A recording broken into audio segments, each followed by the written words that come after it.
Friends, कैसे हैं। फिर से वही घिसा पीटा सवाल, कैसे हैं, यही लॉकडाउन, यही परेशानी। चलिए कोई नहीं, मैं प्रशांत चौबे फिर से आप लोगों के साथ जुड़ गया हूँ, फिर से आ गया हूँ। चलिए अपने समय का फिर से सदुपयोग प्रारंभ करते हैं, स्टार्ट करते हैं। तो आज हमारा पिछले वाला जो क्लास था उसमें हमने पास्ट टेंस के बारे में, पास्ट टेंस के चारों सब टाइप्स के बारे में पढ़ा था। अब हम फ्यूचर टेंस के बारे में पढ़ेंगे और यहाँ पे आज हमारा टेंस कंप्लीट हो जाएगा। ठीक है, और आज आप इंग्लिश कम से कम लिखना सीख जाएंगे। ठीक है, इंग्लिश में लिखना सीख जाएंगे, आपको समझ में आ जाएगा कि टेंस के बेसिस पे हमें लिखना कैसे है और सेंटेंस के मीनिंग को समझना कैसे है। तो बने रहिए हमारे साथ हमारे चैनल पे और सब्सक्राइब करना बिल्कुल ना भूलें। हमारा channel Eklavya academy APD online classes for class 10th।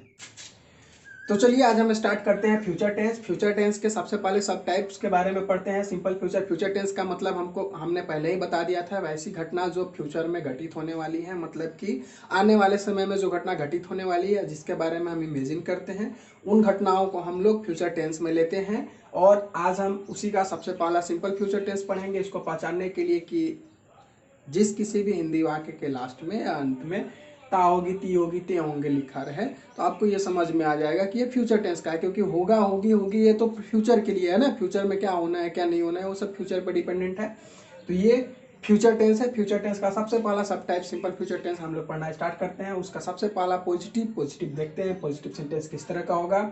Subject plus shall will plus V one plus object, मतलब हमारे पास इस तरह का स्ट्रक्चर का कोई भी सेंटेंस होगा तो हम इजीली बोल सकते हैं कि यह फ्यूचर सिंपल फ्यूचर टेंस का है।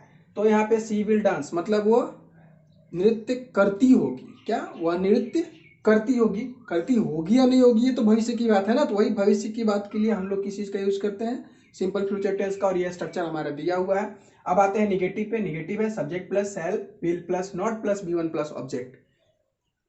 We shall not play PUBG. PUBG तो सब कोई जानते होंगे ना, पबजी के सब फैन है, पबजी के लवर हैं। ठीक है, तो पबजी डाल दिया, बहुत खुश हो गए, कुछ लोगों के चेहरे पे तो मुस्कान आ गई होगी, कह रहे पबजी। ठीक है, ज्यादा नहीं खेलिए, परेशानी हो जाएगी। चलिए देखते हैं। We shall not play PUBG, मतलब हम लोग पबजी नहीं खेलते होंगे इन फ्यूचर। ठीक है, ये भविष्य के लिए है इसलिए होंगे। अच्छा, मैंने सी के साथ विल और वी के साथ सेल लिखा है। आप लोग को फ्यूचर के बारे में बता दूं, फ्यूचर टेंस में सेल विल जो दो हमारे हेल्पिंग ऑक्सिलरी वर्ब हैं, ये दो हेल्पिंग ऑक्सिलरी सॉरी ये जो हमारे जो इनके दो हेल्पिंग वर्ब्स हैं, इनको ध्यान में रखिएगा कि आई और वी के साथ ही सिर्फ सेल का प्रयोग होगा। सेल का प्रयोग सिर्फ आई और वी के साथ, आई और वी के साथ हम सेल का यूज करेंगे, सिर्फ आई और वी के साथ। क्लियर है, इसीलिए मैंने वी के साथ सेल का प्रयोग किया है। नेक्स्ट है इंट्रोगेटिव सेंटेंस, मतलब प्रश्नवाचक। प्रश्नवाचक में क्या होगा, सबसे पहले सेल या विल लिखेंगे, तो यहाँ पे विल लिखा, विल के अनुसार हमने दे लिखा। Will they come to home, क्या वह घर आते होंगे।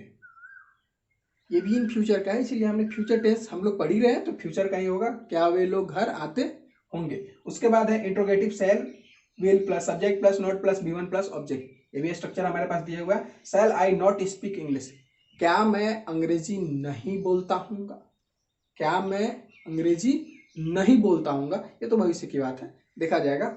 लेकिन मैं बोलूँ या ना बोलूँ आप जरूर बोलना सीख जाएंगे अगर आप इस टेंस को अच्छे से पढ़ लेते हैं, अच्छे से दिमाग में रखते हैं, और जितने भी स्ट्रक्चर दिए हुए हैं उन सब स्ट्रक्चर के बेसिस पे खुद से अगर बनाना स्टार्ट कर दें, खुद से सेंटेंस बनाना स्टार्ट कर दें, तो बिल्कुल आप बोल सकते हैं, इसमें कोई डाउट नहीं है। इसके बाद जो हम पढ़ेंगे उसमें मॉडल्स पढ़ेंगे, मॉडल्स और भी बहुत अच्छा है और पढ़ने में भी मजा आएगा, और उसको पढ़ने के बाद आप बेशक इंग्लिश बोलना स्टार्ट कर सकते हैं। ठीक है, तो अंग्रेजी पढ़ने के लिए हमारे साथ बने रहिए। ये हमारा फ्यूचर सिंपल फ्यूचर है, इसको देखिए, नोट कीजिए और इसके बेसिस पर अगला वाक्य बनाइए। अब इसके दूसरे सब टाइप पे हम लोग चलते हैं। ठीक है, चलिए अब हम स्टार्ट करते हैं फ्यूचर टेंस के दूसरे सब टाइप्स का, जिसका नाम है simple future, sorry sorry sorry sorry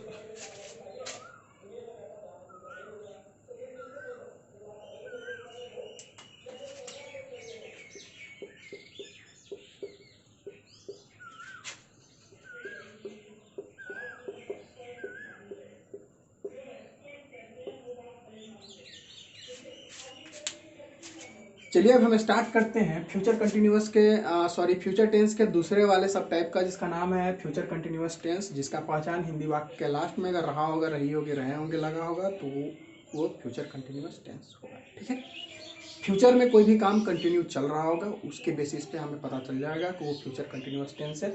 ये स्ट्रक्चर दिया हुआ है, अगर इस स्ट्रक्चर का सेंटेंस आपको मिलता है तो आप इजीली पहचान सकते हैं कि यह फ्यूचर का कौन से सब टाइप का फॉर्म का सेंटेंस है। ठीक है, तो स्टार्ट करते हैं फ्यूचर कंटिन्यूअस का। सबसे पहला positive subject plus shall will plus V four plus object. इसमें हमने सिर्फ एक चीज़ ऐड किया है, वो है बी। तो बी का यूज करने के लिए आई शैल बी सिंगिंग, मतलब मैं गा रहा हूँगा, मैं गाना गा रहा हूँगा या मैं गा रहा हूँगा। ठीक है, उसके बाद इसका निगेटिव है subject plus shall plus will plus not plus V four plus object. मतलब he will not be playing, वह नहीं खेल रहा होगा, वह नहीं खेल रहा होगा। उसके बाद इसका इंट्रोगेटिव है shall will plus subject plus V four plus object. ये हमारे पास इंट्रोगेटिव दिया हुआ है फ्यूचर कंटिन्यूअस टेंस का। तो इसका एग्जाम्पल हमने दिया है शैल वी बी रनिंग, मतलब क्या हम लोग दौड़ रहे होंगे, क्या हम लोग दौड़ रहे होंगे। और उसके बाद है interrogative negative shall will plus subject plus not plus V four plus object. ये लास्ट है हमारा, इसे देखिए will she not be cooking, क्या वह खाना नहीं बना रही होगी, क्या वह खाना नहीं बना रही होगी। ठीक है, तो ये चारों हमारा क्लियर हो गया। आप इसके बेसिस पे भी सेंटेंस बनाइए और उसको बोलने का प्रयास कीजिए, तो ये भी आपका क्लियर हो जाएगा। इसे भी नोट कर लीजिए। चलिए अब हम देखते हैं फ्यूचर टेंस के तीसरे सब टाइप का, जो कि है फ्यूचर परफेक्ट टेंस, जिसका पहचान हमें चुका होगा, चुकी होगी, चुके होंगे से होगा। मतलब किसी भी वाक्य के अंत में अगर ये चुका होगा, चुकी होंगी, चुके होंगे, मतलब कोई भी ऐसा काम जो फ्यूचर में कंप्लीट हो, फ्यूचर में कंप्लीट हो जाए एक निश्चित समय में, तो उसे फ्यूचर परफेक्ट टेंस कहेंगे। ठीक है, स्टार्ट करते हैं इसका पॉजिटिव से। पॉजिटिव दिया हुआ है subject plus will plus have plus V three plus object. तो इसी का इस स्ट्रक्चर के बेसिस पे हमने एग्जाम्पल तैयार किया है। एग्जाम्पल है you will have played chess, इसका मतलब कि आप चेस खेल चुके होंगे, आप शतरंज खेल चुके होंगे। उसी का दूसरा निगेटिव है subject plus will plus not plus have plus V three plus object. She will not have sent to jail, मतलब वह जेल नहीं जा चुकी हूँ, उसे जेल नहीं भेजा जा चुका होगा।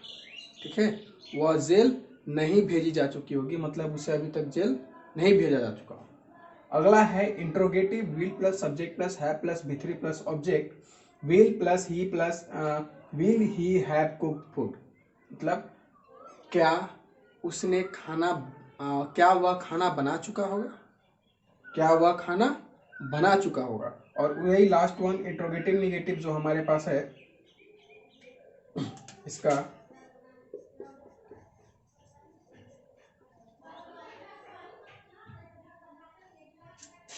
लास्ट इंट्रोगेटिव निगेटिव जो हमारे पास है, वो आप देख सकते हैं will plus subject plus not plus have plus V three plus object. तो ये एग्जाम्पल इसका दिया हुआ है will you not have done your work, मतलब क्या आप अपना कार्य पूरा कर चुके होंगे।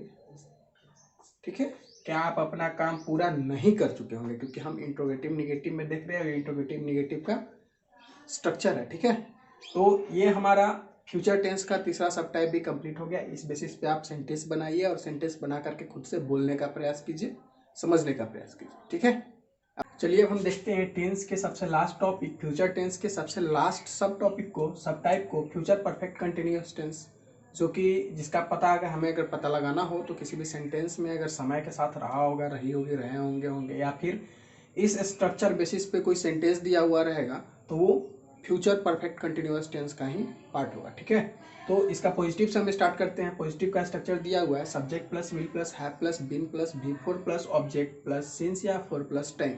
ठीक है, तो I will have been cooking vegetables for 3 months, मतलब मैं 3 महीनों से सब्जी बना रहा हूँगा, सब्जी पका रहा हूँगा, मैं 3 महीनों से सब्जी पका रहा हूँगा। ठीक है, और इसके बाद ये हमारा निगेटिव है subject plus will plus not plus have plus been plus V four plus object plus since या फॉर प्लस टाइम। ठीक है, स्ट्रक्चर इसका बड़ा बड़ा है, लेकिन इसी स्ट्रक्चर का सेंटेंस अगर आप एक बार स्ट्रक्चर को समझ जाते हैं तो सेंटेंस आप बहुत ही इजीली क्लियर कर सकते हैं।